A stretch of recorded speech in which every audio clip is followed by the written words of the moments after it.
Okay, now let's talk about the past 24 hours, the reaction of the Israeli Prime Minister, what was said on social media, and the letter to the decisions of this government to start to move towards the recognition of Palestine.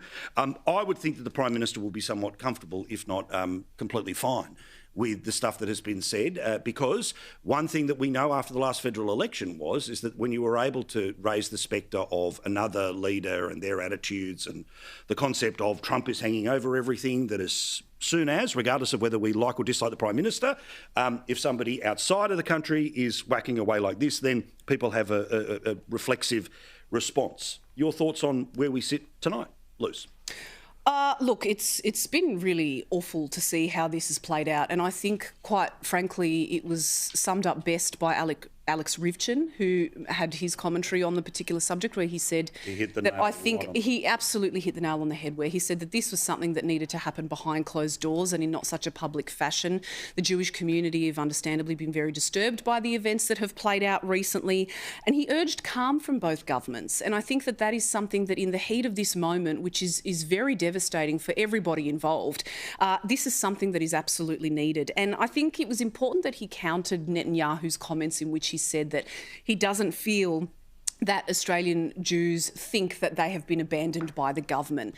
We have to be able to be critical of Benjamin Netanyahu without being accused of being anti-Semitic, and we have to be able to accuse what's happening under Hamas with Palestinian people of what is going on there without being labelled an Islamophobe. So I think that in the interest of taking the emotion out of it, I think we do need some calm, and it is difficult when you are being lectured by someone that has now been thrust into a very, very difficult situation and charged by the ICC, who's found guilty of murdering men, women and children, journalists. I mean, there is so many wrongs on both sides, but I think we need some calm. I mean, Stephen, it is one thing for me to fire up and for us to have a theatrical conversation, for us to, perhaps reach for some of the verbs and adjectives that may not be used in polite society.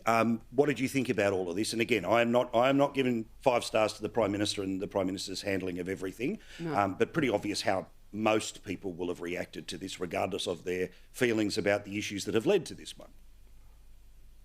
Look, I want to endorse every single word that Lucy just said.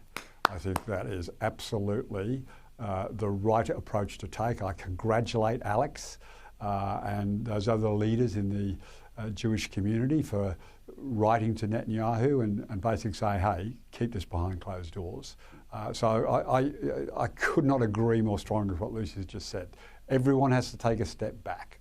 There are valid points of view in every direction on this, and we will not get a solution in the Middle East unless there is a dialogue taking place. I mean, even when last week, when it first happened, the Liberals were saying, this is a reward to Hamas. They walked away from the negotiating table. Well, Hamas are back at the negotiating table this week. So, trying to pretend that an individual event is changed the dynamic just is not correct. But again, I just want to congratulate Lucy on what she said. It was look at you too. Perfect. I love when you can, just rip in and then give each other a hug. So let's get back to ripping. Well, we just need balance though, right? I think it's something that we need a bit of balance on, because there has been so much emotion attached to it. And that's not to say that I support Anthony Albanese's decision to recognise a Palestinian state while Hamas is still in control. That was wrong, and the timing of it has been abhorrent.